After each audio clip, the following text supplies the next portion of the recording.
تو اسے کہتے ہیں صنعت لف و نشر۔ صنعت تجنیس بھی یہ نہیں ہو سکتی کیونکہ اس میں کوئی دو جنس ہم جنس الفاظ بھی نہیں ہیں۔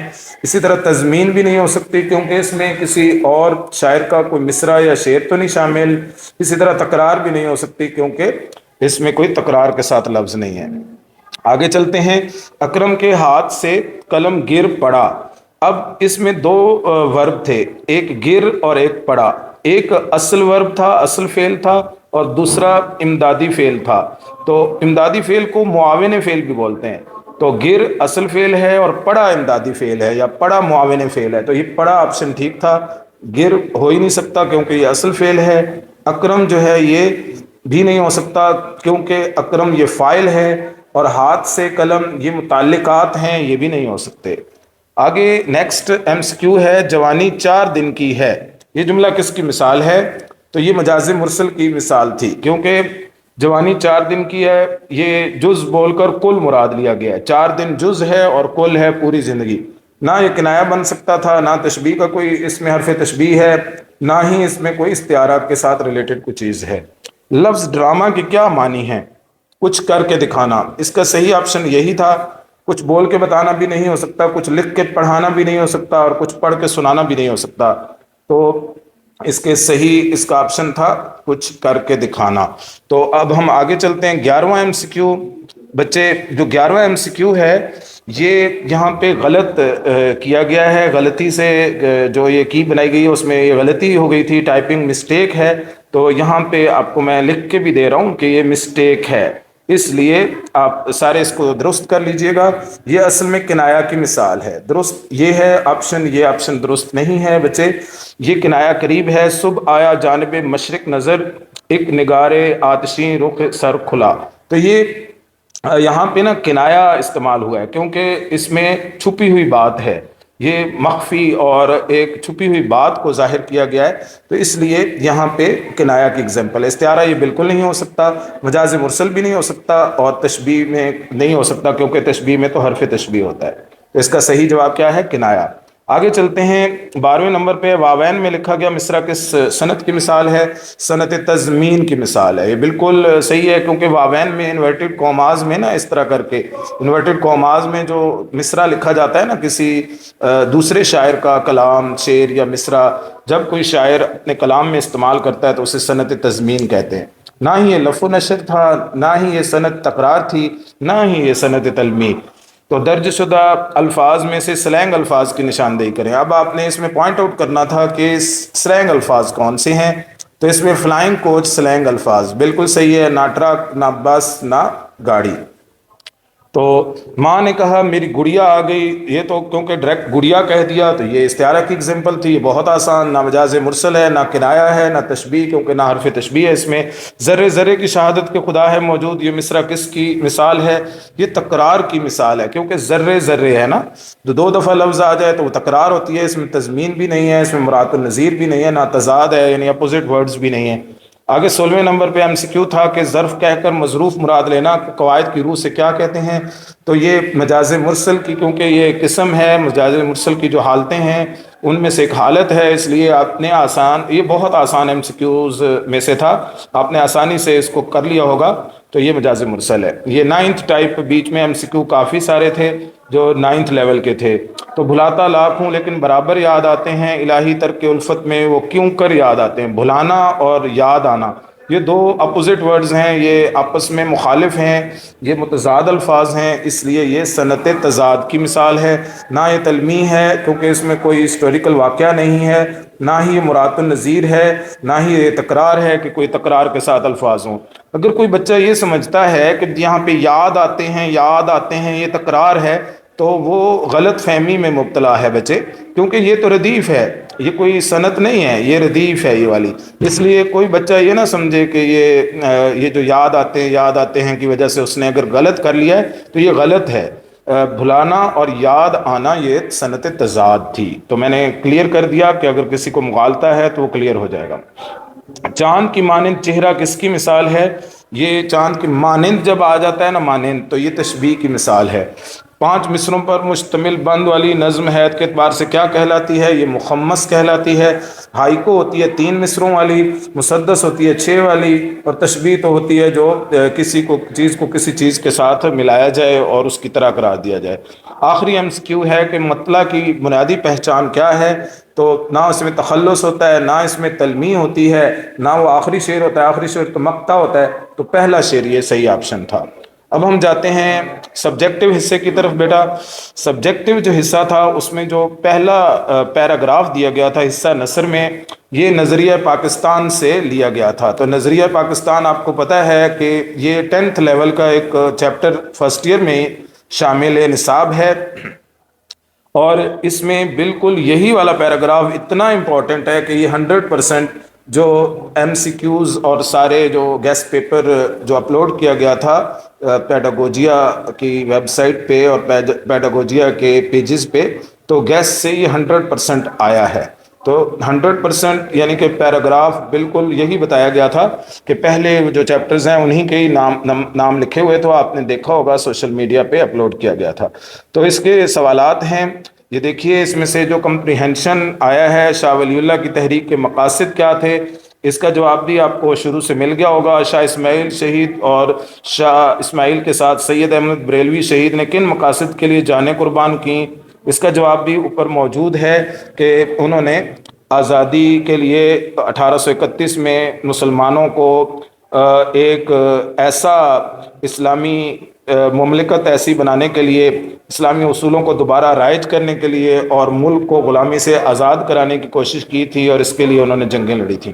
1857 یعنی کہ 1857 کی جنگ آزادی میں مسلمانوں کو کامیابی کیوں نہ ملی؟ کیونکہ وہاں پہ لکھا ہوا ہے یہ آنسر، جنگ آزادی میں مسلمانوں کو پھر قدم جمانے، لیکن انگریزی کردار مستحکم ہو چکا تھا، اس لیے انہیں کامیابی نہیں ملی تھی۔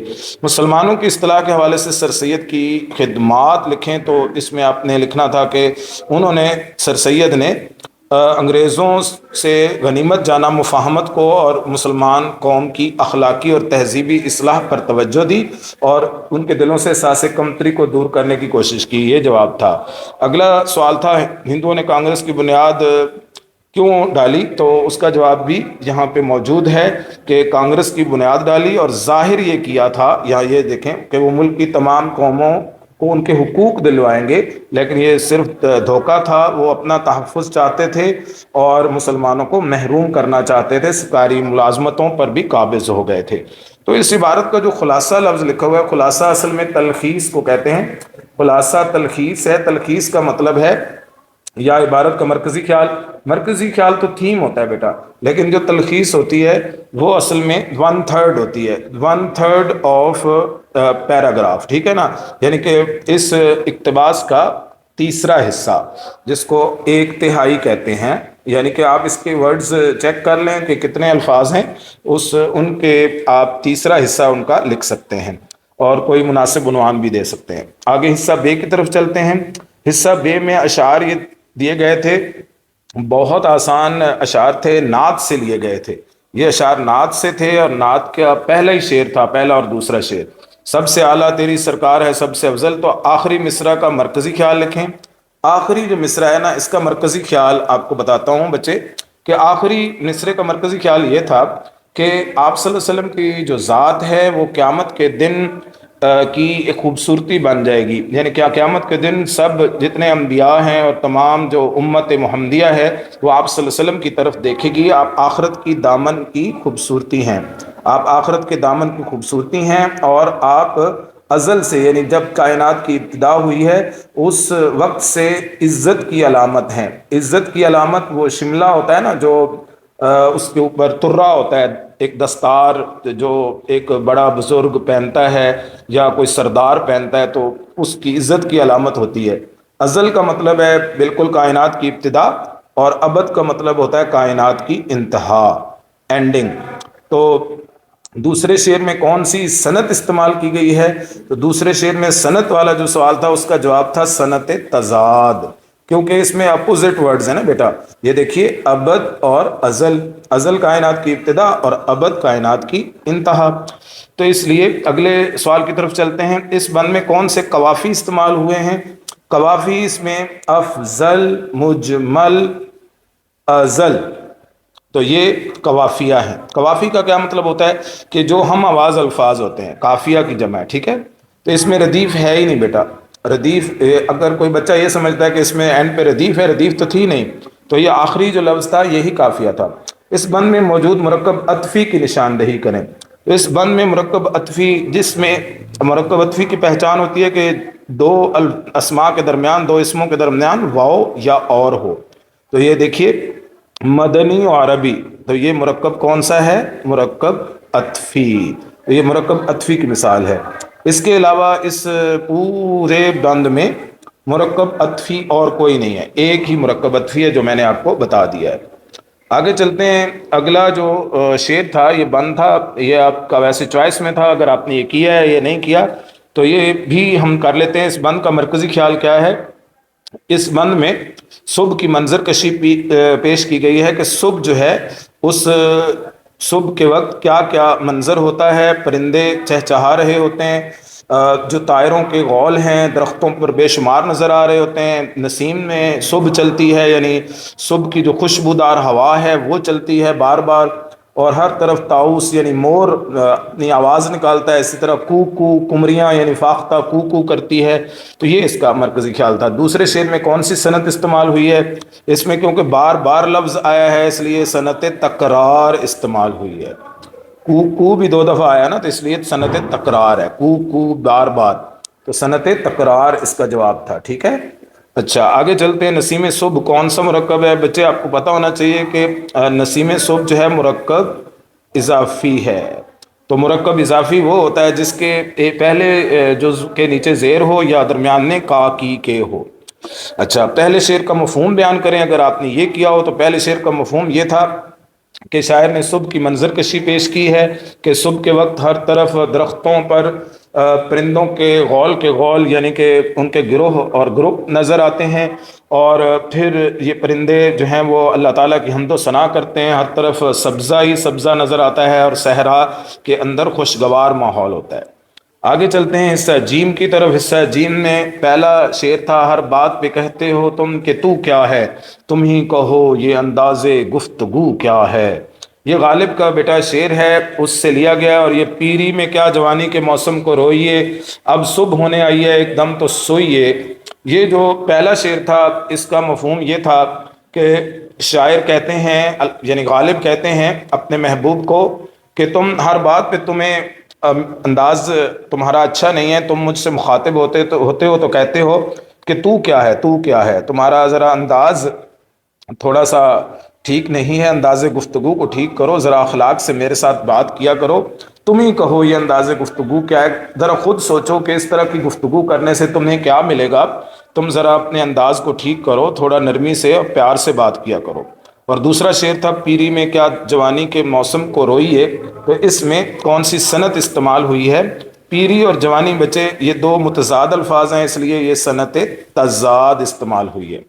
آگے چلتے ہیں اگلے، یہ ایک ہی سوال تھا بیٹا، یہ اکثر بچے پوچھ رہے تھے آج مجھ سے کہ یہ ایک سوال ہی ہے تو کیا کیا جائے، یہ اوپر شعر تو دو دیے ہوئے ہیں لیکن سوال ایک ہی ہے، تو وہاں دو سوالوں کی جگہ چھوڑی ہوئی تھی ای شیٹ میں، تو آپ پہلے نمبر پہ آپ نے کیا ہوگا مجھے یقین ہے، تو بس وہی ایک ہی جگہ پہ سوال کرنا تھا، یہ دو سوال نہیں ہے ایک ہی ہے، بس اس میں چوائس ہے۔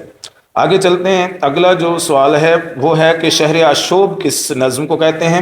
ایسی نظم جس میں کسی شہر کی بربادی، تباہی اور وہاں کی لوگوں کی بے روزگاری، اور وہاں کوئی فتنہ فساد ہوا ہو، کوئی تباہ ہو گیا ہو علاقہ، اس وہاں کے لوگوں کی حالت زار بیان کرنا، یہ شہر آشوب کہلاتا ہے۔ اور اگلا سوال ہے مجاز مرسل سے کیا مراد ہے؟ تو اگر کوئی لفظ اپنے حقیقی معنوں کے بجائے مجازی معنوں میں استعمال ہو، اور حقیقی اور مجازی معنوں میں تشبیہ کا تعلق نہ ہو بلکہ کوئی اور تعلق ہو، تو اسے مجاز مرسل کہتے ہیں۔ تو یا گرامر کی روح سے استعارہ کسے کہتے ہیں؟ استعارہ بھی آسان تھا کہ اس میں اور اس میں فرق بہت تھوڑا سا ہے۔ اگر کوئی لفظ اپنے حقیقی معنوں کے بجائے مجازی معنوں میں استعمال ہو اور دونوں میں تشبیہ کا تعلق ہو تو وہ استعارہ ہو جائے گا۔ استعارہ کی اگزامپل بھی بہت آسان ہے، کہ پلکوں سے گر نہ جائیں یہ موتی سنبھال لو، دیکھنے والوں کی نظر کہاں، یہ والا جو شعر ہے یہ آپ لکھ سکتے تھے۔ اور بھی بہت سارے اشعار ہیں استعارہ کے جو ہم لکھ سکتے ہیں، جیسے نظر میں وہ گل سما گیا ہے، تمام ہستی پہ چھا گیا ہے۔ تو آگے چلتے ہیں، آگے عبارت کی تشریح حصہ سوم میں آتی ہے اور اس میں 6 نمبر ہوتے ہیں۔ تو یہ جو پہلا بند تھا یہ آؤٹ تھا، یعنی کسی اور کتاب سے تھا، لیکن آپ نے، مجھے یقین ہے یہ والا دوسرا ادب والا جو ہے اس سے کچھ ادب کے بارے میں، یہ اس چیپٹر سے لیا گیا تھا، اور یہ گیسٹ پیپر میں بھی ہم نے بتایا تھا، تو 100% یہ گیسٹ پیپر سے ہی آیا ہے کہ شروع والے چیپٹرز میں سے یہ چیپٹر ہم نے لکھا تھا اس میں۔ تو یہ بھی آپ دیکھیں کہ پیڈاگوجیا کے پلیٹ فارم سے جو گیسٹ پیپرز ہوتے ہیں وہ سارے میکسیمم پرسنٹیج 90% سے اوپر ہی آتے ہیں، تو یہ بھی 90% سے اوپر ہی آیا ہے۔ تو آپ سب کے مارکس انشاءاللہ بہت اچھے آ جائیں گے جنہوں نے اچھی تیاری کی تھی۔ تو یہ ادب کے بارے میں جو ایک پورا چیپٹر ہے، اس میں ادب کے بارے میں بہت سی باتیں بیان کی گئی ہیں کہ ادب کی تعریف کیا ہے، اس میں ایک خوبصورتی سے کسی بھی تحریر کو حسن سے آراستہ و پیراستہ کر کے پیش کیا جاتا ہے، اور اس کا جو مرتبہ ہے ادب کا وہ بہت بلند ہے۔ تو یہ آپ نے بچے 2 سائیڈز لکھنی تھیں، ٹھیک ہے نا، 2 سائیڈز یعنی کہ 2 صفحات۔ تو 2 صفحات جس نے لکھے ہیں وہ بالکل ٹھیک ہے، اس بچے نے بالکل اچھا کام کیا ہے اور اس کے اچھے نمبر آ جائیں گے، اور ریفرنس کا شعر بھی آپ کو لازمی لکھنا چاہیے۔ آگے چلتے ہیں، اگلا جو کوشچن تھا، سوال تھا، وہ یہ ایک آپ کے سلیبس میں ہے، تخت فرس پر علی اکبر کا خطاب۔ تو یہ تخت فرس جو ہے یہ مرثیہ ہے، اس سے یہ لیا گیا ہے بند۔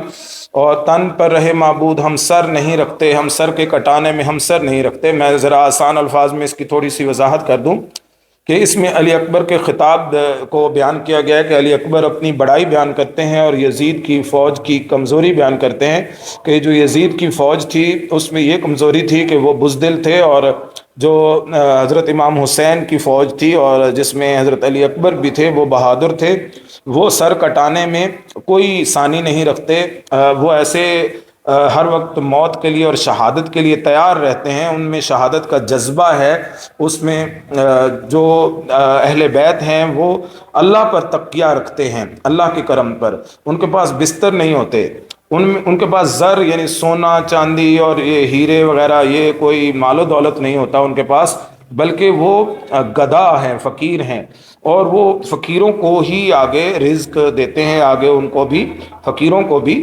صدقہ خیرات کرتے ہیں، کیونکہ سید لوگ خود صدقہ نہیں کھاتے بلکہ وہ دوسروں کو صدقہ دیتے رہتے ہیں۔ یہ ان پہ کھلا ہے جو خاصان خدا ہیں، ہر بندے کہ ہم بندے بند کشا عقد کشا ہیں۔ تو یہ بھی شاعر نے ایک بڑے ایک جذبے سے یہ نظم لکھی ہے اور حضرت علی اکبر کے خطاب کو بیان کیا ہے۔ تو یہ والا جو آپ کا بند تھا بچے یہ خطاب سے آیا تھا، یعنی کہ پہلے حصے سے نہیں آیا تھا، یعنی تخت فرس جو نظم ہے اس کے پہلے حصے سے نہیں بلکہ تھوڑا سا آگے والے حصے سے آیا تھا۔ اچھا، یہ جو دوسرا بند تھا یہ اصل میں ایک ایبسٹریکٹ آرٹ نظم ہے جو کہ پنجاب کی بک میں موجود ہے، ایبسٹریکٹ آرٹ، ٹھیک ہے، اس سے لیا گیا تھا۔ اور اصل میں یہ ایک نمائش دیکھنے چلے گئے تھے شاعر، اور وہ کہتے ہیں کہ وہاں میں نمائش دیکھنے گیا جو ایبسٹریکٹ آرٹ کی نمائش تھی، جو کہ خیالی تصویریں ہوتی ہیں، بس ایسے ہلکی سی لائنیں لگائی ہوتی ہیں اور تصویری ایک تصویر کشی کی گئی ہوتی ہے، منظر کشی۔ تو ایک تصویر کو دیکھا تو یہ کمال فن تھی، بھینس کے جسم پر ایک اونٹ کی سی گردن تھی، یعنی ایک کہتا ہے تصویر کو دیکھا تو بڑا کمال تھا، اس میں ایک بھینس بنائی گئی تھی اور نیچے بھینس تھی بڑی موٹی سی اور اس کی گردن پتلی سی تھی، جیسے یہ میں آپ کے سامنے شکل بنا رہا ہوں نا اس طرح۔ تو یہ مزاحیہ نظم ہے، طنز و مزاح ہے، تو اس کے اندر ایسی باتیں ہیں بس کہ پتلی سی گردن اور بھینس کا جسم ہو، ناک خطرناک سی بنائی ہوئی تھی، اسی طرح ٹانگ جو کھینچی تھی اسے مسواک کہتے ہیں، یعنی پتلی پتلی ٹانگیں تھیں نیچے۔ تو اس طرح کی بات کی گئی ہے، یعنی منظر کشی بیان کی گئی ہے اس نمائش کی کہ جس نمائش کو دیکھنے شاعر چلے گئے تھے۔ اور نقش محبوب مصور نے سجا رکھا تھا، مجھ سے پوچھو تو تپائی پہ گھڑا رکھا تھا۔ تو ایسے تپائی پہ گھڑا رکھا ہوتا ہے نا، اس طرح نقش محبوب یعنی محبوب کی تصویر مصور نے بنائی ہوئی تھی۔ اگلا سوال ہے، نظر پر کیوں چڑھا کر مجھ کو پٹکا، گرایا کیوں زمین پر آسمان سے، نظر آتی نہیں کچھ موت کی راہ پہ آ جاتی ہے کیا جانے کہاں سے، تیرے در پر جگہ ہے بے داغ کی گرم، گیا ہے وہ ابھی اٹھ کر یہاں سے۔ تو یہ جو غزلیہ جزو ہے یہ آؤٹ کورس سے، یعنی کہ یہ بھی پنجاب کی کتاب سے آیا تھا، اور اس میں بھی محبوب کی نظر اندازی کو بیان کیا گیا ہے کہ محبوب نظر انداز کرتا ہے، وہ شاعر کو اہمیت نہیں دیتا اور اسے پٹکتا ہے، کبھی بھی وہ آسمان سے نیچے زمین پر پٹکنے سے باز نہیں آتا۔ تو یہ داغ کی جو غزل ہے یہ اس سے لیا گیا ہے، تو یہ بھی دوسری بک سے ہے ایس ایل او کے مطابق، لیکن آپ لوگوں نے، مجھے یقین ہے، یہ والی کی ہوگی جو بھی تشریح، تو یہ کہاں سے لی گئی ہے؟ غالب کی دوسری غزل ہے بیٹا، غالب کی دوسری غزل ہے، اور اس میں پہلا ہی شعر ہے یہ، یعنی کہ یہ مطلع ہے اور اس کے بعد یہ حسن مطلع ہے اور اسی کے ساتھ والا شعر۔ ہزاروں خواہشیں ایسی کہ ہر خواہش پہ دم نکلے، اس میں شاعر نے اپنی خواہشوں کے بارے میں بتایا، خواہشات کے بارے میں، کہ ہم جو خواہشات ہیں اس پہ دم نکلتا ہے، یعنی ہر خواہش پوری کرنے کو دل چاہتا ہے کہ میری وہ خواہش پوری ہو، لیکن میرے ارمان نکلتے ہیں، لیکن پھر بھی کم نکلتے ہیں، زیادہ میری خواہشات پوری نہیں ہوتی، کچھ حسرتیں میرے دل میں رہ جاتی ہیں۔ اگلا شعر ہے، ڈرے کیوں میرا قاتل کیا رہے گا اس کی گردن پر۔ شاعر اپنے محبوب کو کہتا ہے کہ تو میرا قاتل تو ہے، لیکن تمہیں ڈرنے کی کوئی ضرورت نہیں، کیونکہ تمہاری گردن پر میرا خون نہیں ہوگا، میرا خون جو ہے وہ میرے اوپر ہی ہوگا، کیونکہ میرے جسم میں ویسے خون ہے ہی نہیں، کیونکہ میرے جسم سے خون آنکھوں سے آنسو بن کر نکل چکا ہے، کیونکہ دم بدم کا مطلب ہے لگاتار مسلسل، میری آنکھوں سے آنسو بن کے، لگاتار آنسو بن کے، لگاتار آنسو بہہ بہہ کر میرے دل کا جو خون ہے وہ بھی نکل چکا ہے، یعنی پہلے آنکھوں سے آنسو نکلے، پھر اس کے بعد آنسو ختم ہو گئے تو خون نکلنا شروع ہو گیا، اس لیے میں تو ویسے ہی مرا ہوا تھا، تو مرے ہوئے کو کیا مرنا، تو میں تو پہلے ہی مرا ہوا تھا، اس لیے تم پہ میرے قتل کا الزام نہیں ہوگا۔ آخری جو شعر تھا، نکلنا خلد سے، خلد مطلب جنت، جنت سے آدم علیہ السلام کو نکالا گیا تھا یہ سنا تھا، لیکن شاعر کہتے ہیں بہت بے آبرو ہو کر تیرے کوچے سے، یعنی تیری گلی سے ہم نکلے، تیرے کوچے یا تیری گلی سے ہم بے آبرو، یہ شاعر اپنے محبوب کی گلی سے بے آبرو ہو کر، یعنی کہ وہاں سے رسوا ہو کر نکلنے کی منظر کشی بیان کر رہا ہے کہ ہم نے سنا تھا، اس میں سند تلمی بھی پائی جاتی ہے، خلد اور آدم، تو اس میں شاعر کہتے ہیں کہ بھئی جس آدم علیہ السلام کو جنت سے نکالا گیا تھا ہم نے سنا تھا، لیکن ابھی ہم پہ جو گزری ہے وہ کسی اور پہ نہیں گزری، ہمارے جیسا کسی اور پہ کبھی بھی وقت نہیں آیا، کیونکہ ہمارے ساتھ جو ہوا ہے وہ کسی اور کے ساتھ نہیں ہوا۔ آگے چلتے ہیں، اگلا سوال ہے، سیکنڈ لاسٹ کوسچن، باپ اور بیٹے کے درمیان آپ نے سوشل میڈیا کے درست استعمال پر مکالمہ لکھیں۔ تو سوشل میڈیا پر بچے آپ جانتے ہیں کہ اس کے درست استعمال پر مکالمہ لکھنا ہے، تو آپ نے اس میں پہلے مثبت پہلو، یعنی اس کے پازیٹیو اور نیگیٹو منفی پہلو بھی دونوں آپ نے اس میں لکھنے تھے، منفی اور مثبت دونوں پہلو، تو آپ جب پازیٹیو اور نیگیٹو دونوں چیزیں لکھیں گے، باپ بیٹے کو سمجھا رہا ہوگا کہ وہ سوشل میڈیا کے پازیٹیو یعنی کہ مثبت استعمال پر زور دے اور اس کا غلط استعمال نہ کرے، آج کل کیا غلط استعمال کے کیا کیا نتائج نکلتے ہیں اور اس سے کیا نقصانات ہوتے ہیں، اس میں بچے آپ لوگوں نے 8 مکالمے لکھنے تھے کم از کم، اور سلام دعا کے علاوہ۔ اس کے بعد اس کے ساتھ ایک چوائس تھی کہ اخبار کے لیے ٹریفک کے مسائل سے آگاہی اور سد باب سے متعلق آرٹیکل لکھیں۔ تو آرٹیکل بچے ایک مضمون کی طرح ہی ہوتا ہے جو اخبار میں چھپتا ہے، عنوان آپ لکھتے ہیں، اس کے بعد آپ تعارف لکھتے ہیں، تھوڑا سا مدیر آپ نے لکھنا ہے کہ جیسے مدیر کے نام خط ہوتے ہیں نا، یہ اسی طرز کا ہوتا ہے، اور اس میں آپ نے سارے ٹریفک کے مسائل لکھنے ہیں کہ آج کل ہمارے علاقے میں ٹریفک کے بڑے مسائل ہیں، جگہ جگہ پہ ٹریفک جام ہو جاتی ہے، اور ہمارے علاقے میں جینا مشکل ہو گیا ہے، چلنا مشکل ہو گیا ہے، گاڑیاں نہیں، وقت پہ چیزیں مینج نہیں ہوتی، لوگ رستے میں ہی دم توڑ جاتے ہیں جب کوئی ہسپتال جا رہا ہوتا ہے، ایمبولینسز کو بھی جگہ نہیں ملتی، اور اس کے علاوہ ہم پیپر کے لیے جا رہے ہوتے ہیں وہاں بھی دیر ہو جاتی ہے ہمیں، اسی طرح ہم اسکول کالج جا رہے ہوتے ہیں یا گھر جا رہے ہوتے ہیں تو دیر ہو جاتی ہے، تو اس کے سد باب کا مطلب ہے پہلے آپ نے آگاہی دینی تھی اور پھر سد باب بھی بتانا تھا، کیا مطلب ادھر آپ نے رزلٹ بتانا تھا کہ کیسے اس کو اوور کم کیسے کیا جا سکتا ہے، سد باب کا مطلب اوور کم کرنا، اس کو ختم کرنا، کہ اس کے لیے آپ نے تجاویز بیٹا دینی تھی اس آرٹیکل میں، تو تجاویز کیا ہے اس کی کہ آپ یہ کہیں گے کہ بھئی حکومت کو چاہیے کہ اس پر توجہ دے اور سڑکوں کے کو وسیع اور کھلا کرے، اور جو ٹھیلے لگاتے ہیں لوگ سڑکوں کو قابو کرتے ہیں، اس میں تجاوزات آگے کھڑی ہوتی ہیں، ان تجاوزات کو دور کیا جائے۔ تو یہ آپ جب بیٹا لکھیں گے تو پھر یہ بالکل پرفیکٹ آرٹیکل ہوگا۔ آگے آخری سوال تھا کہ اس میں بھی چوائس دی گئی تھی، تو آخری سوال تھا کالج پرنسپل کے نام کھیلوں کے لیے ضروری سہولیات کی دستیابی کی درخواست لکھیں۔ تو آپ نے لکھنا تھا بخدمت جناب پرنسپل صاحب کالج الف بے جیم، پھر آپ نے عنوان لکھنا تھا بیٹا، عنوان لازمی لکھنا ہوتا ہے، عنوان یہ لکھنا تھا کہ درخواست برائے فراہمی ضروری سہولیات، ٹھیک ہے، ضروری سہولیات برائے کھیل، ٹھیک ہے نا، برائے کھیل، اس طرح کر کے آپ نے عنوان لکھنا تھا۔ اس کے بعد آپ نے جناب عالی، ٹھیک ہے، نیچے جناب عالی، اس کے بعد ایکسکلیمیشن مارک، اور اس کے بعد آپ نے آگے نفس مضمون یعنی کہ سارا کچھ لکھ کے آخر پہ العارض لکھنا تھا، اور العارض لکھ کے الف ڈیش بے ڈیش جیم یہ لکھ دینا تھا، اور رائٹ سائڈ پہ بیٹا آپ لوگوں نے تاریخ لکھنی تھی۔ یہ پرفیکٹ جو تاریخ لکھنے کے بعد ایک درخواست کا پرفیکٹ پیٹرن ہے۔ اس کے بعد اس کے ساتھ چوائس تھی کہ نیکی کا بدلہ نیکی کے موضوع پر کہانی لکھیں۔